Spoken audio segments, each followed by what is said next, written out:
आपका फिर से स्वागत है आपके अपनी YouTube चैनल महर्षि एकेडमी के अंदर। हमारा 10th क्लास का 10th चैप्टर इलेक्ट्रिक करंट चल रहा था साइंस के अंदर, और इलेक्ट्रिक करंट के हमने कुछ पार्ट किए थे, जैसे हमने ओम्स लॉ किया था, रेजिस्टेंस किया था, कॉम्बिनेशन ऑफ रेजिस्टेंस किया था, इलेक्ट्रिक करंट किया था, चार्ज किया था। उसके अलावा हमने कुछ न्यूमेरिकल्स भी किए थे जो हमने पहले वाली वीडियोस में अपलोड कर रखे हैं। आज की वीडियो के अंदर हम ये देखेंगे इलेक्ट्रिक करंट के क्या क्या इफेक्ट्स होता है। इलेक्ट्रिक करंट के मेनली 2 टाइप्स के इफेक्ट होता है। कौन कौन से होता है? हीटिंग इफेक्ट और मैग्नेटिक इफेक्ट। इलेक्ट्रिक करंट अपने 2 इफेक्ट दिखाता है, एक हीटिंग इफेक्ट दिखाता है, इसे thermal effect of electric current भी बोलते हैं, और दूसरा मैग्नेटिक इफेक्ट भी दिखाता है। हिंदी में इसे ऊष्मीय प्रभाव बोलते हैं और इसे चुंबकीय प्रभाव कहा जाता है। हीटिंग इफेक्ट को ही Joule's law of heating effect भी बोलते हैं, तो यहाँ से भी एक अच्छा क्वेश्चन बोर्ड के लिए हमारे बनता है। तो हम सबसे पहले heating effect of electric current को समझेंगे, ये है क्या। Heating effect of electric current ये है, किसी भी कंडक्टर में से, फॉर एग्जांपल मार्कर ये कंडक्टर है, इसके अंदर से इलेक्ट्रिसिटी कंटिन्यू फ्लो हो रही है, कंटिन्यू इलेक्ट्रिसिटी फ्लो हो रही है। जब इलेक्ट्रिसिटी वहां से फ्लो होती रहेगी तो वो उस जगह पे हीट जनरेट करेगी, इलेक्ट्रिक एनर्जी हीट एनर्जी में कन्वर्ट होगी। यही क्या है? Heating effect of electric current है। अब ये कैसे हीट जनरेट करेगी, वो किस पे डिपेंड है? वो रेजिस्टेंस पे डिपेंड है, वो इलेक्ट्रिक करंट पे डिपेंड है, और टाइम पर डिपेंड है। 3 चीजों पर डिपेंड है। मैं यहां पर एक बात लिख रहा हूं, हीट जो है वो मेनली 3 चीजों पे डिपेंड है। वो इलेक्ट्रिक करंट पे डिपेंड है, मतलब इलेक्ट्रिक करंट के डायरेक्टली प्रोपोर्शनल है। आप किसी भी कंडक्टर के अंदर इलेक्ट्रिसिटी बढ़ाओगे, इलेक्ट्रिक करंट बढ़ाओगे, तो वहां पर हीट भी क्या हो जाएगी? बढ़ जाएगी। आप किसी भी कंडक्टर के अंदर रेजिस्टेंस बढ़ाओगे तो रेजिस्टेंस बढ़ेगा, रेजिस्टेंस बढ़ेगा तो इलेक्ट्रिसिटी को जाने में क्या होगी? प्रॉब्लम होगी। तो प्रॉब्लम होगी तो चार्ज को वर्क क्या करना पड़ेगा? ज्यादा करना पड़ेगा। इस बात को ध्यान से समझे। फॉर एग्जांपल देता हूं मैं आपको, हम सड़क पे कहीं पे जा रहे हैं, रास्ता थोड़ा पतला है, रास्ते के अंदर एक पत्थर आ गया, उस पत्थर का मास आपके बॉडी मास से काफी ज्यादा है, तो उसे हटाने के लिए आपको एनर्जी का यूज क्या करना पड़ेगा? ज्यादा करना पड़ेगा। एनर्जी का यूज हम ज्यादा करेंगे तो हीट भी क्या जनरेट होगी? ज्यादा जनरेट होगी, वर्क डन ज्यादा होगा। और वहीं पर आप उसी रास्ते पर जा रहे हैं और एक पत्थर आया, उसका मास आपकी बॉडी मास से बहुत ज्यादा कम है, तो आप उसे इजीली क्या कर सकते हैं? वहां से हटा सकते हैं। आपको वर्क डन कम करना पड़ेगा, कम करना पड़ेगा। ठीक वैसे ही अगर रेजिस्टेंस किसी कंडक्टर के अंदर ज्यादा होगा तो इलेक्ट्रिक करंट को आगे बढ़ने के लिए थोड़ी ज्यादा दिक्कत होगी, वहां पे वर्क डन क्या होगा? थोड़ा ज्यादा होगा, इसलिए वहां हीट भी कैसे जनरेट होगी? ज्यादा जनरेट होगी। और वहीं रेजिस्टेंस कम होगा तो हीट भी कम होगी। तीसरा जो हीट है वो टाइम पर डिपेंड करता है। टाइम पर डिपेंड कैसे करता है? टाइम पर डिपेंड ऐसे करता है कि किसी कंडक्टर में से आप नॉर्मल इलेक्ट्रिसिटी फ्लो करवा रहे हो, तो नॉर्मल इलेक्ट्रिसिटी फ्लो तो हो रही है, पर वो लॉन्ग टाइम के लिए होने लगी, लंबे समय के लिए होने लगी, तब भी वहां पर हीट क्या हो जाएगी? जनरेट हो जाएगी। अब इस हीटिंग इफेक्ट के कुछ एडवांटेज है और कुछ डिसएडवांटेज है, उससे हम थोड़ा एक बार इधर से देखेंगे। तो अब हम आगे देखेंगे। हमें वैसे पहले हीटिंग इफेक्ट पढ़ना है और मैग्नेटिक इफेक्ट हम हमारी अगली वीडियो के अंदर थोड़ा समझेंगे। हीटिंग इफेक्ट जो हमारे लिए एडवांटेज है, हमारे लिए फायदेमंद है, वो कहाँ कहाँ पर है उसे देखेंगे। कुछ विद्युत उपकरण ऐसे होते हैं, कुछ एपरेटस ऐसे होते हैं जिनके अंदर हम heating effect of electric current का यूज करते हैं, वो हमारे लिए प्रॉफिट में है। इलेक्ट्रिक एनर्जी जब हीट एनर्जी में कन्वर्ट होती है तो वो हमारे काम आती है। वो कैसे होता है? वो ऐसे होता है, देखेंगे जरा। फॉर एग्जाम्पल मैं एक एग्जाम्पल ले रहा हूं, यहाँ पे बल्ब।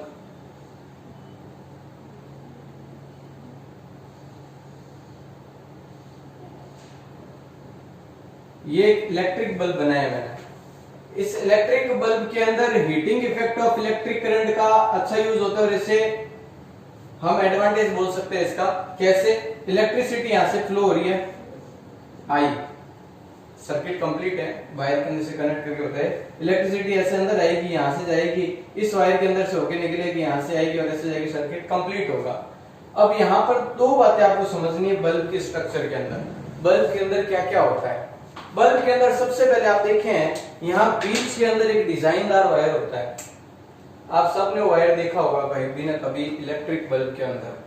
ये वो बल्ब है जो आज से कुछ टाइम पहले यूज हुआ करते थे, आज भी काफी होता है, बट इनका रेशियो आज थोड़ा कम है एलईडी की कंपैरिजन में। एलईडी बहुत ज्यादा यूज हो रहा है अभी, ये थोड़े पुराने टाइप के। यहाँ पर जो स्ट्रक्चर दिखाई दे रही है आपको ऐसे, ये टंगस्टन वायर है। ये टंगस्टन वायर है। टंगस्टन के बारे में आप केमिस्ट्री में पढ़ चुके हैं या फिर पढ़ेंगे। टंगस्टन वायर ही यहाँ पर क्यों यूज करते हैं, उसकी कुछ खास बात है। टंगस्टन वायर इसलिए यूज करते हैं क्योंकि टंगस्टन वायर का जो मेल्टिंग पॉइंट होता है वो 3380 डिग्री सेल्सियस होता है। इतना हाई लेवल पर जाके वायर क्या होगा, मेल्ट होगा। तो ये मेल्ट नहीं होता, इसमें से इलेक्ट्रिसिटी कंटिन्यू फ्लो होती रहती है और हीटिंग इफेक्ट क्या करती है, ये शो करती है और इतना हीटिंग इफेक्ट दिखाती है कि रेड हॉट तक गर्म हो जाता है। रेड हॉट तक गर्म होने का मतलब है उस हीट के कारण हमें लाइटनिंग मिलने लग जाती है, हमें प्रकाश मिलने लग जाता है। उस पॉइंट तक ये क्या हो जाता है, गर्म हो जाता है। पहली बात ये समझ में आई आपको, टंगस्टन वायर का यूज क्यों करते हैं बल्ब के अंदर। दूसरा, यहां पर बल्ब के पास में आपको कुछ ब्लैंक स्पेस दिखाई दे रहा है, ये वाली जो जगह है, इस खाली जगह के अंदर हम ऐसा बोल देते हैं कि हवा होती है। एक्चुअली में यहाँ पर हवा नहीं होती है। हवा क्यों नहीं होती है, क्योंकि नॉर्मल एयर के अंदर क्या होता है, नॉर्मल एयर के अंदर ऑक्सीजन होता है, ये हमें पता है, ऑक्सीजन होता है। और अगर यहां पर ऑक्सीजन प्रेजेंट होगा तो ये ऑक्सीजन इस टंगस्टन से रिएक्ट करेगा, और टंगस्टन से रिएक्ट करेगा तो मेटल की प्रॉपर्टीज को चेंज कर देगा। अगर मेटल की प्रॉपर्टीज चेंज हो गई तो अभी जो ये काम कर रही है वो बाद में काम नहीं कर पाएगी। इसीलिए हम यहाँ पर एयर का यूज नहीं करते, हम यहाँ पर दूसरी ऐसी गैसेस का यूज करते हैं जो गैसेस कभी भी रिएक्शन नहीं करती है या बहुत रेयर चांस में जाके कभी रिएक्शन करती है। वो गैसेस कौन सी है, जिन्हें हम नोबल गैसेस बोलते हैं, आपको पता ही है, केमिस्ट्री में आपने पढ़ा है कौन कौन सी है। जैसे आर्गन हो गई, है ना, तो उन गैसेस का हम इनके अंदर यूज करते हैं। नियॉन, आर्गन, इन सब गैसेस का यूज करते हैं बल्ब के अंदर। ये दो बातें इंपॉर्टेंट है इलेक्ट्रिक बल्ब के लिए। तो electric bulb heating effect of electric current को हमें शो करता है और हमारे लिए फायदेमंद है। यहां तक आपको समझ में आया। आगे देखें, heating effect of electric current और कहां का फायदेमंद है, और heating effect of electric current फायदेमंद है इलेक्ट्रिक आयरन के अंदर। इलेक्ट्रिक आयरन के अंदर आप सबने देखी इलेक्ट्रिक आयरन, जिसे हम प्रेस बोलते हैं, कपड़े प्रेस करने वाली। उस इलेक्ट्रिक आयरन के अंदर क्या होता है, इलेक्ट्रिसिटी फ्लो होती है और अंदर एक उसके अंदर एक्चुअली में कुछ मटेरियल की फॉइल लगी हुई होती है। अब वो मटेरियल कौन सा होता है, उसका नाम तो देखो इलेक्ट्रिक आयरन है, और हम उसे पढ़ते भी क्या, आयरन है। एक्चुअली में वहां पर मेटल का यूज नहीं होता। मेटल का यूज क्यों नहीं होता, मेटल का यूज इसलिए नहीं होता क्योंकि अगर वो मेटल की होगी फॉइल और वो गर्म होगी, और गर्म होने के बाद में एटमॉस्फेयर में प्रेजेंट जो ऑक्सीजन है वो उनसे रिएक्ट करेगी, तो फिर से उनकी प्रॉपर्टीज चेंज हो जाएगी। तो चेंज हो जाएगी तो वो heating effect of electric current show करे या ना करे हमें पता नहीं है। इसलिए हम लोग क्या करते हैं, इलेक्ट्रिक आयरन के अंदर, इलेक्ट्रिक टोस्टर के अंदर हम एलॉय का यूज करते हैं, है ना, एलॉय की फॉइल का यूज करते हैं। एलॉय क्या होता है, एलॉय क्या होता है, एलॉय आपको पता है क्या होता है, केमिस्ट्री में आपने पढ़ा है।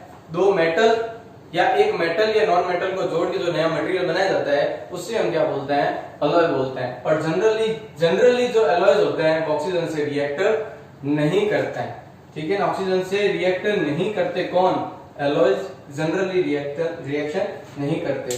तो ये था वो एप्लियंस जो हमारे काम आते हैं, जो शो करते हैं किसे, heating effect of electric current को। अब ये तो था एडवांटेज, ठीक है ना। एडवांटेज के साथ साथ इस heating effect of electric current का डिसएडवांटेज भी बहुत है। ये डिसएडवांटेज क्या है, ये डिसएडवांटेज है जैसे हमारे घर पे फैन चलता है, वॉशिंग मशीन, जूसर, टीवी, तो आपने गौर किया होगा कि जब ये सब यूज में आ रहे होते हैं तो कुछ देर इलेक्ट्रिसिटी फ्लो होने के बाद में ये अपने आप से गर्म होने लग जाता है, जबकि हमें उनके गर्म होने की कोई भी नीड नहीं है। वो अगर गर्म होता है तो हमारे किसी प्रकार से काम नहीं आती, उनकी गर्मी, उनकी हीट हमारे काम नहीं आती है। यहाँ पर जो हीट आ रही है वो हमारे काम आ रही है, चाहे बल्ब की हीट है, आयरन की हीट है, टोस्टर की हीट है, माइक्रोवेव ओवन की हीट है, हीटर की हीट है, सब हमारे काम आ रही है। बट फैन का गर्म होना हमारे किसी काम का नहीं है। तो वो जो हम इलेक्ट्रिक एनर्जी उसे मैकेनिकल एनर्जी के लिए दे रहे हैं ताकि वो घूमे और वहां से क्या बने, विंड एनर्जी बने, हवा बने, तो वो कुछ ना कुछ एनर्जी का लॉस किसमें हो जाता है, हीट एनर्जी के अंदर हो जाता है। टीवी के अंदर जो इलेक्ट्रिक एनर्जी आती है कैथोड रे ट्यूब से निकलती है, कैथोड रेज निकलती है, तो जो एनर्जी कैथोड रेज में जानी चाहिए थी उसी जगह कुछ एनर्जी किधर चली जाती है, हीट एनर्जी में लॉस हो जाती है। तो हमें वहां पर एनर्जी का लॉस भी देखना पड़ता है। तो एक बात ध्यान रखें कि जैसे एनर्जी का भी, हीटिंग इफेक्ट का भी हमारी लाइफ के अंदर एडवांटेज और डिसएडवांटेज है, वैसे हर बात का हमारी लाइफ में क्या होता है, एडवांटेज और डिसएडवांटेज होता ही है। ये साइंटिफिकली बात है, इससे आप समझ सकते हैं। कोई भी चीज हमारे फायदे के लिए है तो उसका कहीं ना कहीं नुकसान भी है, उसे भी हमें समझना चाहिए और पढ़ना चाहिए। आगे देखिए, अब एक और चीज को हम समझेंगे जो हमारे लिए बहुत यूजफुल है, जो हीटिंग इफेक्ट को शो करती है और हमारे लिए बहुत बड़ा एडवांटेज है। क्या है? Fuse, electric fuse. आप सबने इस नाम को सुन रखा होगा।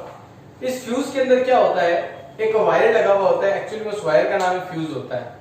दो तीन तरह के फ्यूज आते हैं आजकल, तो छोटे फ्यूज आते हैं जो सीधे एप्लायंस के अंदर ही लगे हुए होते हैं। पुराने समय में घरों के बाहर फ्यूज लगाए जाते थे, तो आपने हर टाइप के फ्यूज देख रखे होंगे। तो फ्यूज का मेनली काम क्या होता है, वर्क समझे। फ्यूज का काम होता है, यहाँ देखिए एक स्ट्रक्चर बना रहा हूं मैं, ये मैंने बनाई टीवी। वैसे फ्यूज का काम होता है जो हाई लोडेड इलेक्ट्रिसिटी आती है उससे वहीं पे रोक लेना, ताकि हमारे एप्लायंस है वो सारे बच जाए। ये एक टीवी है, इस टीवी को मैंने इलेक्ट्रिसिटी से जोड़ रखा है, जोड़ दिया, इलेक्ट्रिसिटी फ्लो हो रही है। यहां पर मैंने क्या कर दिया, अब यहां पर इलेक्ट्रिसिटी जो आ रही है वो जनरली हमारे घरों में कितनी आती है, 220 वोल्ट की इलेक्ट्रिसिटी आती है। इस बात को ध्यान रखें, हमारे घरों के अंदर 220 वोल्ट की इलेक्ट्रिसिटी आती है।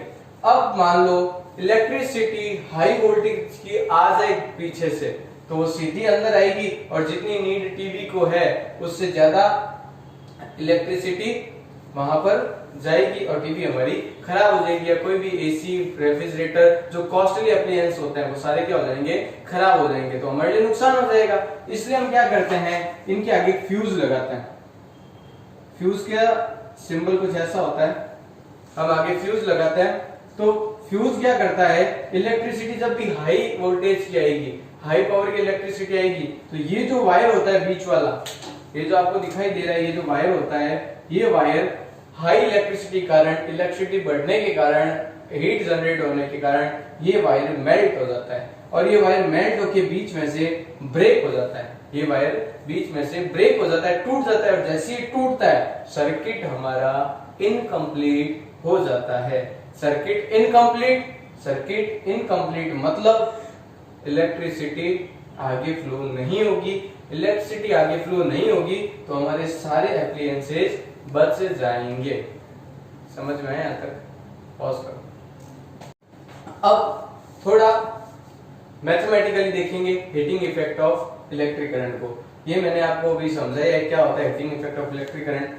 तो सबसे पहले मैंने बोला कि कोई क्यू चार्ज है, वो किसी कंडक्टर के अंदर फ्लो हो रहा है। अब आपको पता है जो चार्ज फ्लो होता है वही क्या होती है, इलेक्ट्रिक करंट होती है। चार्ज फ्लो होता है वही इलेक्ट्रिक करंट होती है। तो क्यू चार्ज है, फ्लो हो रहा है, तो मतलब इलेक्ट्रिसिटी तो है, और वहां पर जो पोटेंशियल डिफरेंस है वो कितना है, V है।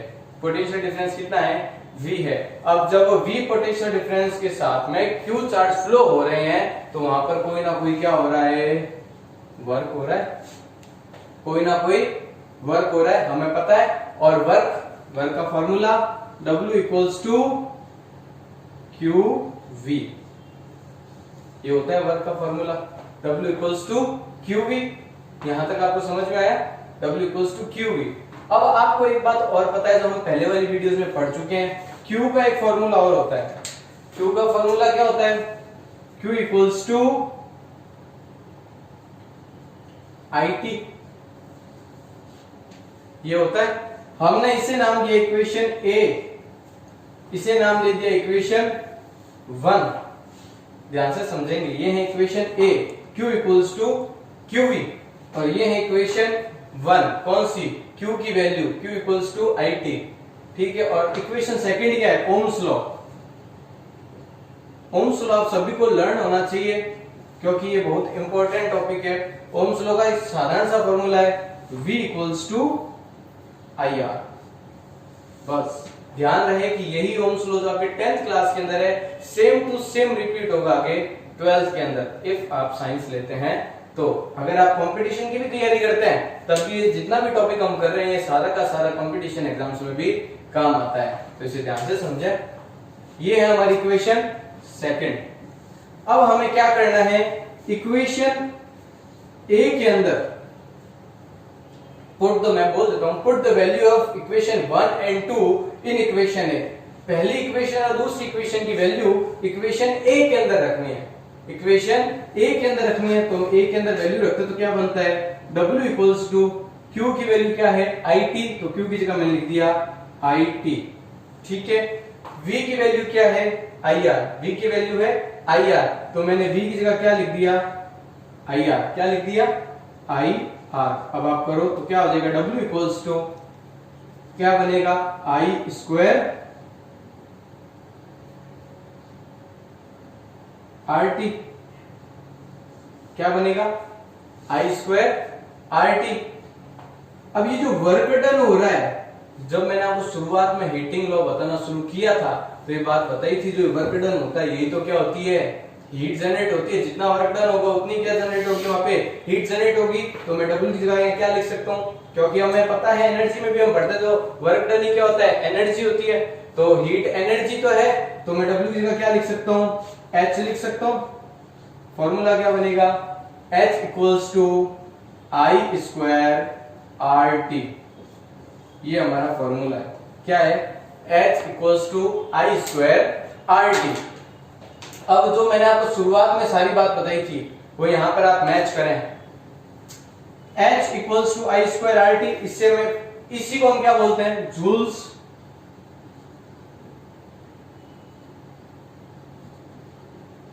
Heating law.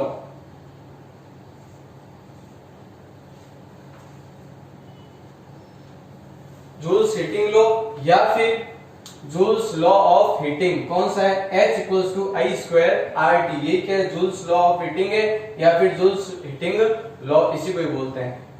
Effect, thermal effect of electric current भी यही है। कोई भी नाम से एग्जाम में पूछा जाए तो आपको ध्यान रखना है कि थर्मल हीट, इसके बारे में कोई क्वेश्चन आ रहा है तो हमें इस फॉर्मूले का जनरल यूज करना है, H equals to I square RT। एक बार और मैं बता दूं कैसे आया, हमें दिया हुआ है कि किसी कंडक्टर के अंदर Q चार्ज फ्लो हो रहा है, वहां पोटेंशियल डिफरेंस V है।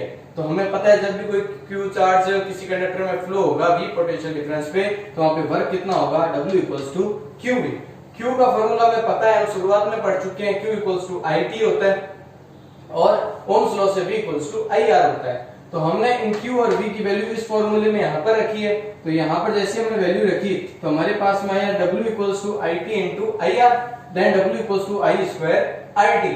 अब आपको पता है कि जो वर्क डन होता है वही हमारी क्या होती है, एनर्जी होती है। हम हीटिंग एनर्जी के बारे में यहाँ पर बात कर रहे हैं, तो हीटिंग एनर्जी इक्वल्स टू क्या हो जाएगी, I स्क्वायर RT। अब इससे हम फॉर्मूले से सारी बात समझ सकते हैं, क्या जो हीट होती है वो इलेक्ट्रिक करंट के डायरेक्टली प्रोपोर्शनल होती है। आप इलेक्ट्रिक करंट बढ़ाओगे किसी कंडक्टर में तो हीट भी बढ़ेगी, आप किसी कंडक्टर के अंदर रेजिस्टेंस बढ़ाओगे तब भी हीट बढ़ेगी, आप किसी कंडक्टर में लॉन्ग टाइम तक इलेक्ट्रिसिटी फ्लो करोगे तब भी हीट बढ़ेगी। वहीं पर आप अगर इलेक्ट्रिसिटी को कम कर दोगे तो हीट भी कम हो जाएगी, आप रेजिस्टेंस को कम कर दोगे तो भी हीट कम हो जाएगी, प्लस आप अगर टाइम को कम कर दोगे, मतलब छोटे टाइम के इलेक्ट्रिसिटी फ्लो कराओगे तो इतनी हीट वहां पर जनरेट नहीं होगी। तो ये था हमारा heating effect of electric current. अब हम इस चैप्टर को एंड के पॉइंट टॉपिक्स पर पहुंच चुके हैं। इसके बाद वाली वीडियोस के अंदर मैं आपको electric power, magnetic effect of electric current के साथ साथ जनरेटर को समझा के और कंज्यूमेशन ऑफ इलेक्ट्रिसिटी करा के चैप्टर को खत्म कर देंगे। एक वीडियो का ये और चैप्टर है, आपने अगर बाकी वीडियोस नहीं देखी है तो उन वीडियोस को भी देखें ताकि आपको चैप्टर स्टार्टिंग से समझ में आए। और आपको कोई भी डाउट आ रहा है तो आप डाउट को जरूर पूछें, ठीक है ना, क्योंकि डाउट आएंगे तभी हमारे कॉन्सेप्ट सारे क्लियर होंगे। और फिजिक्स ऐसा टॉपिक है जहाँ पे कॉन्सेप्ट आपके क्लियर है तो आपको लॉन्ग लाइफ, लंबे समय तक ये सारी बातें याद रहेगी जो हमारी लाइफ में, डेली लाइफ में काम आती है। और भी हमारे टॉपिक्स की वीडियोस आती है हर सब्जेक्ट की, तो इसके लिए आप हमारे चैनल को भी सब्सक्राइब, लाइक और शेयर करना ना भूलें, क्योंकि ज्ञान बांटने से बढ़ता है। अपने दोस्तों को भी ज्ञान बांटें इसलिए वीडियो को आगे शेयर करें। Thank you.